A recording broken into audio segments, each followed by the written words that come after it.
નમસ્કાર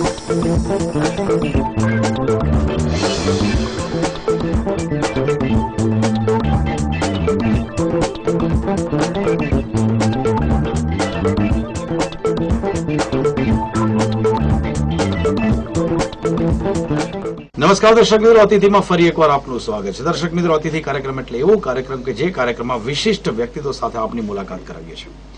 અને આજે અમારા સ્ટુડિયોમાં હાજર છે, કદાચ દર્શક મિત્રો યાદ હશે આપને, એક દશકા પહેલાનો જો સમય યાદ કરો તો એક સ્વદેશી અભિયાન સમગ્ર હિન્દુસ્તાનની અંદર એક વાઇબ્રન્ટ અભિયાન કહી શકાય તેવું અભિયાન ચાલ્યું હતું. અને જેના કારણે હિન્દુસ્તાનીઓ સ્વદેશી તરફથી જે ક્યાંક વળી ગયા હતા વિદેશી વસ્તુઓ તરફ, તેને પાછો લાવવાનો એક પ્રયત્ન કર્યો હતો, જે કહી શકાય કે મહાયજ્ઞ કર્યો હતો, જેમણે राजीव दीक्षित जी. राजीव जी हमारे साथ स्टूडियो में आ जाओ. राजीव जी आपका स्वागत है. राजीव, सबसे पहले तो पूछना चाहूंगा कि कहाँ गुम हो गए थे राजीव जी? तरस रही थी आंखें राजीव जी को देखने के लिए. स्वदेशी की बात, जो नशा आपने मतलब चढ़ाया था, खास करके बोलूं, हर एक इंसान उस वक्त 92, अगर मैं गलती नहीं करता हूं तो 1992 से आपका अभियान शुरू हुआ था. कहाँ चले गए थे राजीव जी? मैं कहीं नहीं चला गया था, यहीं भारत में था. बस इतना ही था कि ये अभियान हमने गुजरात से शुरू किया था जी. 1992 से 1996, 97, 98 तक गुजरात, महाराष्ट्र, राजस्थान, पश्चिम भारत में बहुत ज्यादा केंद्रित था, तो इसलिए मेरा आना जाना बहुत ज्यादा था. पिछले कुछ 7-8 साल में दक्षिण भारत में चला गया, कर्नाटक, आंध्रा, तमिलनाडु, केरल. तो इसलिए इस तरफ आना जाना मेरा कम हो गया. तो इसलिए आपको लगता है कि गुम हो गया. मैं गुम नहीं हुआ, इसी भारत में था. अभी समस्या ये है कि भारत बहुत बड़ा देश है जी. इतना बड़ा देश है कि यूरोप जैसे 20-25 देश इसमें समा जाए.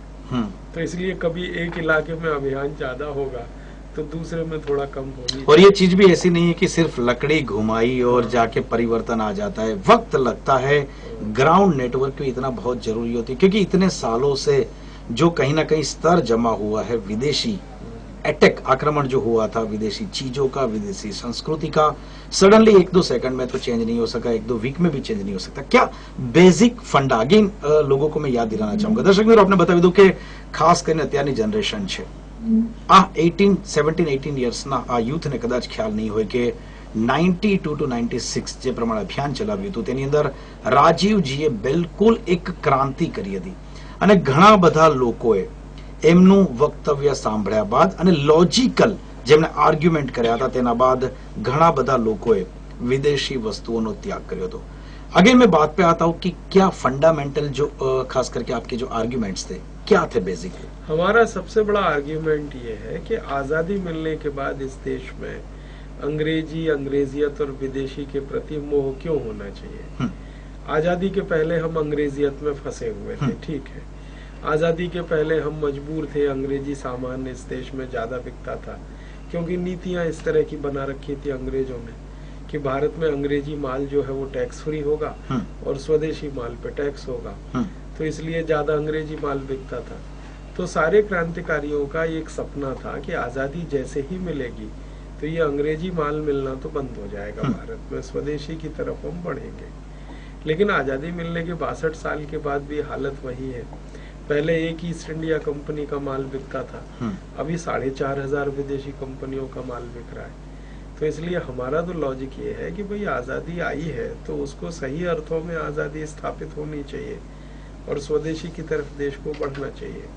तो हमारा ये मानना है कि फालतू में विदेशी सामान खरीद कर हम लाखों करोड़ रुपए अपना भेजते ही रहे विदेश को. जो अंग्रेजों के जमाने में जाता था आज भी वही जाए. मैं आपको कुछ आंकड़ों में बताऊं तो अंग्रेजों मुझे बिल्कुल वही रस है, क्योंकि राजीव दीक्षित जी के जो वक्तव्य चलता हो और आंकड़े नहीं आए तो कुछ कमियां लगेगी. बताइए. अंग्रेजों के जमाने में ईस्ट इंडिया कंपनी के ऑफिशियल फिगर्स है कि वो हर साल यहाँ से 70 करोड़ रुपए लेके जाते थे. ये रुपए में मैं बात कर रहा हूँ तब जब 300 गुने से ज्यादा रुपए में इन्फ्लेशन आ चुका है, तब से लेके आज तक. तो अगर वो इन्फ्लेशन को साथ में रखें तो मान लीजिए 21,000 करोड़ रुपए के आसपास वो लेके जाते थे साल में. अब आजादी के 62 साल के बाद करीब 2-2.25 लाख करोड़ रुपए बाहर जा रहे हैं. तो उल्टा हो गया मामला. आजादी के पहले हम ज्यादा स्वदेशी थे, आजादी के बाद ज्यादा विदेशी हो गए. तो हमको स्वदेशी की तरफ जाना है. ये हमारा सबसे बड़ा लॉजिक है कि अपना पैसा बाहर क्यों जाना चाहिए, और वो भी ऐसी चीज वस्तुओं को खरीदी करके जो हम बनाते हैं। राजीव जी, कई बार आपके ऊपर आक्षेप भी लगता है कि हिंदुस्तान की जो बड़ी कंपनी है, खास करके इंडियन कंपनीज है, उनके एजेंट है राजीव दीक्षित। अगर ये आरोप लगता है तो मुझे तो बहुत खुशी है, क्योंकि हिंदुस्तानी कंपनियों की अगर वकालत मैं नहीं करूंगा तो कौन करेगा। चलो, बहुत अच्छे। अगर विदेशी चीज के आप खिलाफ है, विदेशी संस्कृति के आप खिलाफ है, विदेशी चीजों जिस तरह से ग्लोबलाइजेशन हो रहा है राजीव जी, कहीं ना कहीं लगता है कि आउट ऑफ डेट बात ये लगती है। स्वदेशी चीजों का जो भी उपभोक्ता है वो स्वदेशी चीजों का इस्तेमाल करे, लेकिन जिस तरह से ग्लोबलाइजेशन हुआ है, एक कंट्री दूसरे कंट्री को मदद भी कर रहा है, कहीं ना कहीं टेक्नोलॉजी का ट्रांसफर भी होता है। हिंदुस्तान की टेक्नोलॉजी बाहर जाती है, बाहर की टेक्नोलॉजी यहाँ आती है। क्या आपको लगता है कि ये बेसिक फंडामेंटल कहीं गलती है? एक जमाने में ये लॉजिक सही था, जिस तरह से आज ग्लोबलाइजेशन इतनी मतलब इतना बड़ा ब्रॉड वे में अगर फैल रहा है, उस वक्त कहीं ना कहीं हमको ये बिल्कुल ये हमारी जो टिपिकल डिमांड है सिर्फ स्वदेशी, उसमें कहीं कॉम्प्रोमाइज करना चाहिए? Do you feel that? नहीं, मेरा ऐसा मानना है कि ग्लोबलाइजेशन के समय में भी स्वदेशी की बहुत जरूरत है। मैं आपको एक ताजा उदाहरण देता हूँ। अमेरिका की अर्थव्यवस्था पूरी तरह से ध्वस्त हो चुकी है इसी ग्लोबलाइजेशन के कारण, और यूरोप की अर्थव्यवस्था भी ध्वस्त हो चुकी है। यूरोप और अमेरिका में इतना बड़ा रिसेशन है जो 1930 के बाद कभी आया नहीं। अब तो वो रिसेशन ही नहीं है, वो डिप्रेशन में कन्वर्ट हो गया है। अब अमेरिका में जानते हैं क्या हो रहा है? स्वदेशी की बात हो रही है। बराक ओबामा जो राष्ट्रपति चुनकर आए हैं अमेरिका में, वो तो स्वदेशी के नारे पे चुन के आए हैं। उनका नारा पता है क्या है? Be American buy American. Europe के देशों में ये नारा चल पड़ा है, be French and buy French. France में चल रहा है, be German and buy German Germany में चल रहा है। डच लोग अपना इसी तरह का स्वदेशीकरण का काम कर रहे हैं। तो दुनिया के जो देश जो पहले ग्लोबलाइजेशन में चैंपियन माने जाते थे, अब उनको स्वदेशी की तरफ आना पड़ रहा है, क्योंकि उनकी अर्थव्यवस्था खत्म हो चुकी है। हम ये गलती ना करें ग्लोबलाइजेशन में अपनी अर्थव्यवस्था को खत्म करने का। और मेरा ये मानना है कि अगर अमेरिका में बी अमेरिकन बाई अमेरिकन चल रहा है, तो भारत में क्यों नहीं चलना चाहिए बी इंडियन बाई इंडियन? क्योंकि हमारी अर्थव्यवस्था भी धीरे धीरे ध्वस्त होने की तरफ बढ़ जाएगी अगर हम इस ग्लोबलाइजेशन को रोकेंगे नहीं, इसको चेक नहीं करेंगे। ग्लोबलाइजेशन को रोकने की बात करें, लेकिन यहाँ मैं आपके वाणी प्रवाह को थोड़ा रोक रहा हूँ क्योंकि वक्त हो गया है ब्रेक का। दर्शक मित्रों, बात करीશું राजीव दीक्षित સાથે, પરંતુ એક નાનકડા વિરામ બાદ।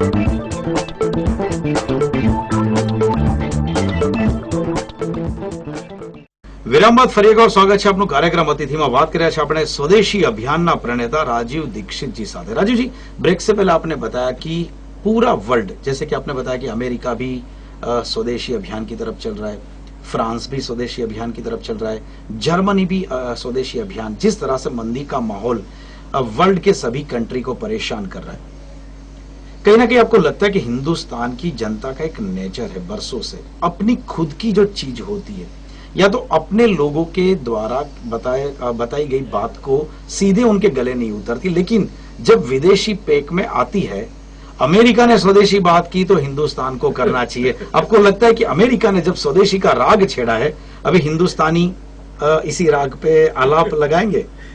मुझे ये कहते हुए अफसोस है कि भारत में कई बार ऐसा होता है, क्योंकि राजीव जी की बात मानी नहीं मानी, लेकिन ओबामा ने कहा तो अभी माननी पड़ेगी।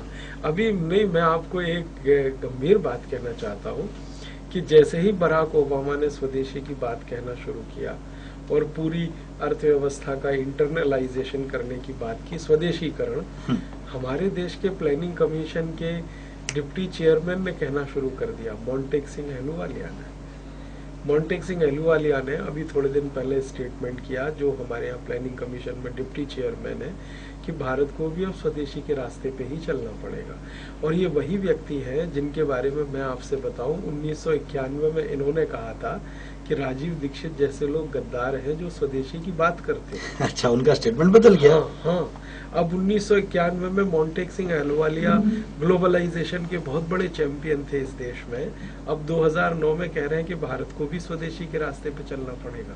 इतना बड़ा परिवर्तन इनमें कैसे आ गया? वो बड़ा कारण है बराक ओबामा। वो जो आप कह रहे हैं ना, जब विदेश में होता है तो यहाँ भी लोगों की थोड़े से दिमाग बदलते हैं, तो ये एक कारण है। ये शायद हमारे देश में पढ़े लिखे वर्ग का एक बड़ा खराब। लेकिन राजीव जी, जिस तरह से आक्रमण रहा है, क्या लगता है कि this is easy to change? पूरी सोसाइटी का एक थॉट प्रोसेस चेंज करना। और मुझे मालूम है कि 92 से आपने जो अभियान शुरू किया था, मैं अगेन बोलता हूँ कि क्रांति की शुरुआत आपने की थी, कितनी सफलता मिली और क्या आप सेटिस्फाइड है आपने जो भी प्रयास था उससे? पूरा सेटिस्फाइड तो नहीं हूँ, लेकिन फिर भी थोड़ा आंशिक रूप में तो हूँ ही।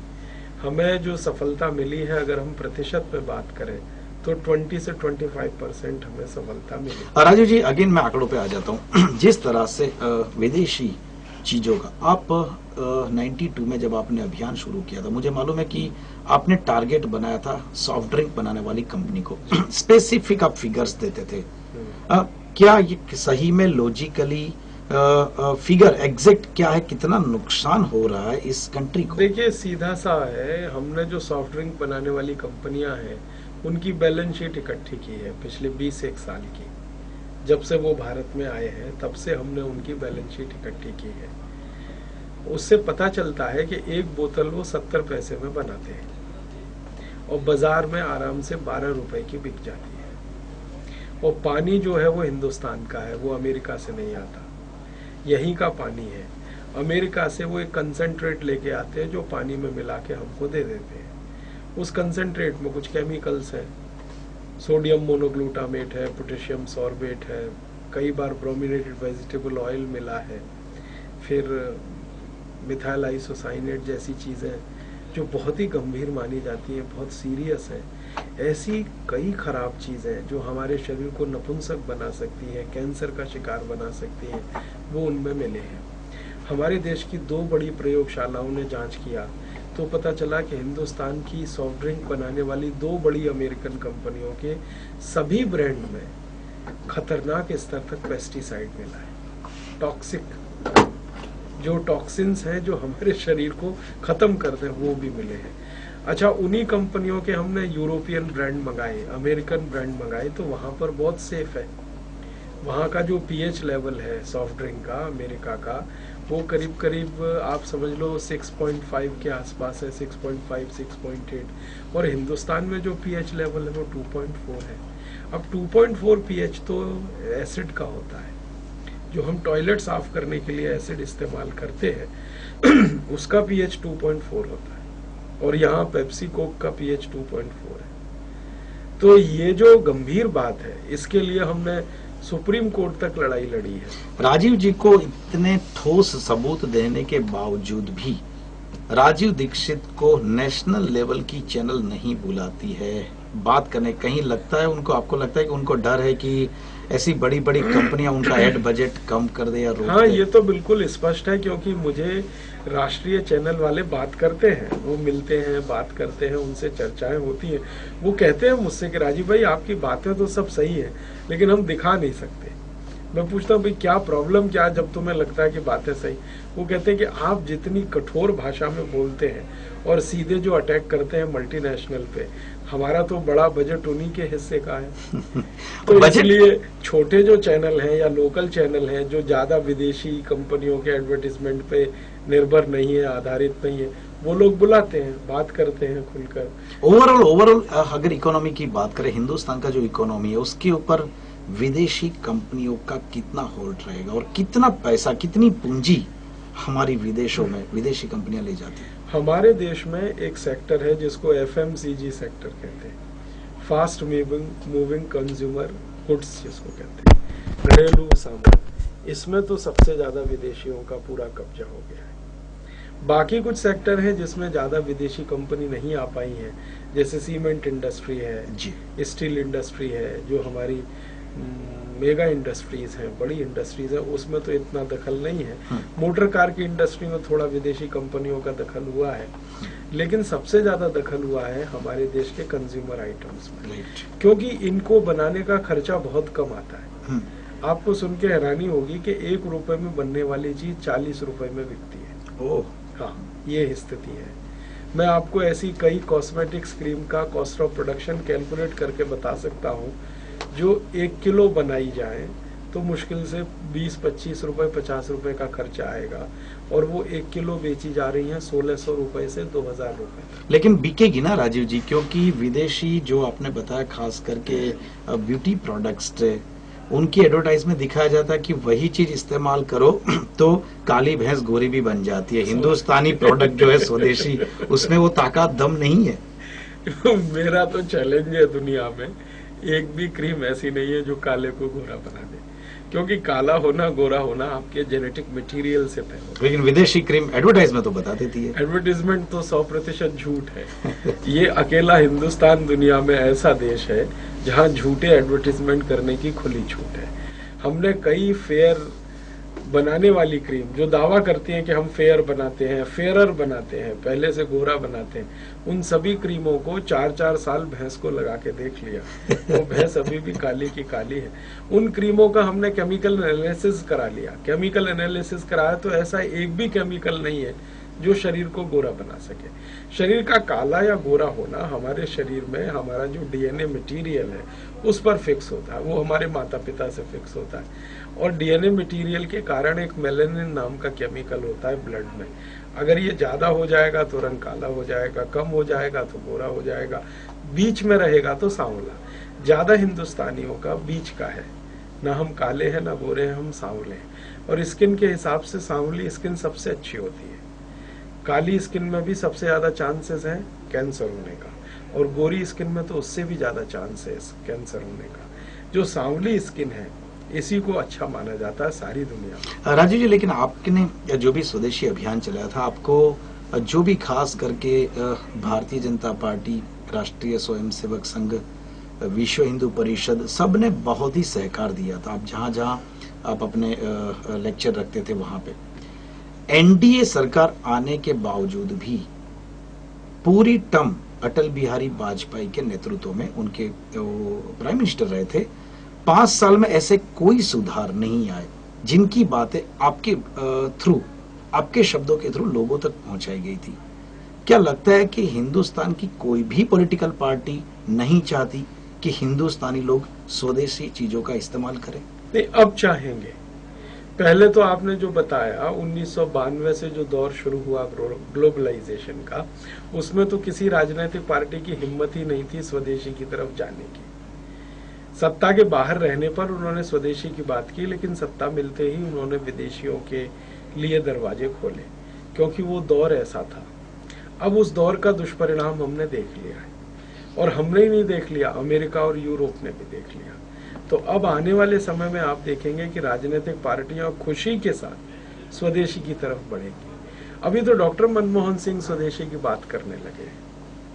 उनका एक सीरियस स्पीच हुआ इस देश में अभी थोड़े दिन पहले, बड़ा कार्यक्रम था ये फिक्की का, और ये जो एसोसिएशन होते हैं ना, इसमें उन्होंने स्वदेशी की बात कर डाली। वो कहने लगे अब महात्मा गांधी के अलावा कोई रास्ता नहीं है हमारे पास, और महात्मा गांधी का मतलब आपको अभी उम्मीद है कि आने वाली जो भी सरकार होगी, आने वाले 5-10 सालों में ऐसे स्टेप्स लिए जाएंगे जो कि स्वदेशी प्रोडक्ट के लिए लाभ करता होंगे? नहीं, मैं 5-10 साल की बात नहीं कर रहा हूँ।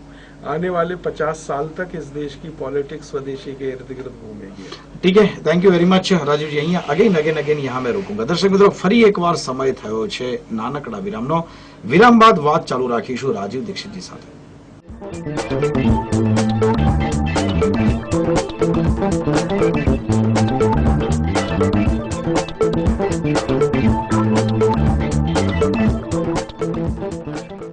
વિરામ બાદ ફરી એકવાર સ્વાગત છે આપનું કાર્યક્રમ અતિથિમાં। વાત કર્યા છે આપણે રાજીવ દીક્ષિતજી સાથે। राजीव जी, ब्रेक से पहले आपने बताया कि आने वाले 50 साल तक आपको उम्मीद है कि स्वदेशी अभियान जो भी सरकार आएगी उसको चलाना पड़ेगा, कंसेप्ट उनको लेना ही पड़ेगा, एक्सेप्ट करना पड़ेगा। राजीव जी, एक तीखा सवाल है मेरा कि जिस तरह से आपने स्वदेशी अभियान चलाया था 92 से 96 तक फुल फ्लेज में चला था। कहीं ना कहीं स्वदेशी प्रोडक्ट के लिए बनाया गया अभियान, राजीव जी का प्रोडक्ट के बारे में जो अभियान था, उनको धीरे धीरे धीरे ऐसा ट्विस्ट किया गया कि विदेशी महिला का स्वीकार न किया जाए, ऐसा भी तो कहीं टारगेट सोनिया गांधी पे तो नहीं था उस जमाने में? बिल्कुल नहीं। हमारा टारगेट कभी भी व्यक्ति विशेष पे नहीं रहा, हमारा टारगेट है विचार का। सोनिया गांधी जी हमारे अभियान में कहीं केंद्र में नहीं है। वहां पे कोई भी बैठे, सोनिया गांधी बैठे, मनमोहन सिंह बैठे, अडवाणी जी बैठे या कोई भी बैठे, हमारे लिए वो कोई महत्व का नहीं है। हमारे लिए विचार महत्व का है, कार्य महत्व का है। जो आपने थोड़ी देर कहा ना, पहले कहा ना 50 साल स्वदेशी ही केंद्र रहेगा, मुझे उम्मीद नहीं है, मुझे विश्वास है, क्योंकि इसके अलावा रास्ता नहीं है हमारे पास। हमारे पास रास्ता क्यों नहीं है? आजादी के 62 साल में हमने 2 बड़े एक्सपेरिमेंट किए। एक एक्सपेरिमेंट किया जो नेहरू जी का मॉडल माना जाता है। वो एक्सपेरिमेंट था कि सोवियत संघ और उनकी नकल करके, जैसी उनके यहाँ सरमुख्तियार शाही, अगर मैं गुजराती शब्द इस्तेमाल करूं तो जैसी उनके यहाँ सरमुख्तियार शाही का सारा सिस्टम है, वो हमने यहाँ लाया और वो पूरी तरह से फेल हो गया। अब उस सिस्टम को करेक्ट करने के लिए हम ग्लोबलाइजेशन की तरफ बढ़ गए 92 से। अब ग्लोबलाइजेशन 2009 में आके फेल कर गया।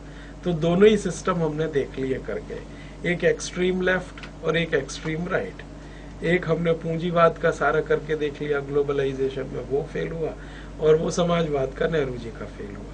इसलिए अब तो कोई रास्ता ही नहीं है हमारे पास। तीसरा और आखिरी विकल्प एक ही बचा है, वो गांधीवाद का है। उसी की तरफ बढ़ना पड़ेगा और उसी की तरफ बढ़ते हुए हम समस्याएं हल करना। राजीव जी, टेक्नोलॉजी के बारे में बात करें तो कहीं ना कहीं लगता है कि बिल्कुल 100% स्वदेशी अभियान को कोई कंट्री लेके नहीं चल सकता। कहीं ना कहीं जिस तरह से साइंटिफिकली अगर तुमको सपोर्ट चाहिए, कोई नई खोज हुई है, उसके लिए आपको विदेशी किसी अगर जो भी इनोवेशन हुआ है उसकी टेक्नोलॉजी की जरूरत पड़ेगी। सिर्फ आइडियोलॉजिकल बात करने से मेरे हिसाब से बात नहीं चलेगी, क्योंकि अगर हमें हिंदुस्तान में अगर कोई भी न्यूक्लियर टेस्ट भी करना है, कहीं ना कहीं हमें बाहर से लेना पड़ेगा, कोई टेक्नोलॉजी का इस्तेमाल करना पड़ेगा। अगर स्पेस शटल है 100% स्वदेशी बनाने में शायद टाइम लगेगा। मैं एक बेस्ट एग्जांपल देता हूं, जिस तरह से फार्मास्यूटिकल्स कंपनी में, फार्मास्यूटिकल जो फील्ड है पूरा, उसमें बहुत सारा ग्रोथ हिंदुस्तान ने किया है, लेकिन आज की तारीख में भी फार्मा में जो भी रिसर्च करने वाले स्टूडेंट हैं, उनके लिए यहाँ उस टाइप की यूनिवर्सिटी नहीं है। उनको अच्छा पढ़ने के लिए उनको विदेश में जाना ही पड़ेगा। क्यों बेसिक मूलभूत स्तर से चेंजेस किया जाए कि जहां से जो थॉट है, रिसर्च एंड डेवलपमेंट में काम करने वाले जो भी स्टूडेंट है, उनको सब चीज हिंदुस्तान में। तो शिक्षा की बात कर रहा हूं, शिक्षा में कहीं सुधार की जरूरत, क्योंकि स्वदेशी जो लास्ट गोल है हमारा शुरू होता है शिक्षा से। आने वाले दिनों में जो भी टेक्नोलॉजी हमें बनानी है, इनोवेशन करना है, उसके लिए शिक्षा जरूरी है। बेसिक कहीं नींव में शिक्षा में सुधार की जरूरत है, बहुत जरूरत है। मैं आपको 2 बातें कहना चाहता हूँ। पहली बात ये कहना चाहता हूँ कि जो टेक्नोलॉजी है वो दुनिया में कोई किसी को नहीं देता। मैं आपको जानकारी दूं, हर एक देश को अपनी टेक्नोलॉजी खुद बनानी पड़ती है। जैसे सैटेलाइट बनाने के लिए हमको किसी ने टेक्नोलॉजी नहीं दी, हमने खुद बनाया। रॉकेट लॉन्चर्स के लिए हमें किसी ने टेक्नोलॉजी नहीं दी, हमने खुद बनाया। सुपर कंप्यूटर के लिए हमको दुनिया के किसी देश ने टेक्नोलॉजी नहीं दी, हमने खुद बनाया। माने जो भी टेक्नोलॉजी है जिसको हाईटेक कहते हैं, वो हर एक देश को अपनी खुद बनानी पड़ती है।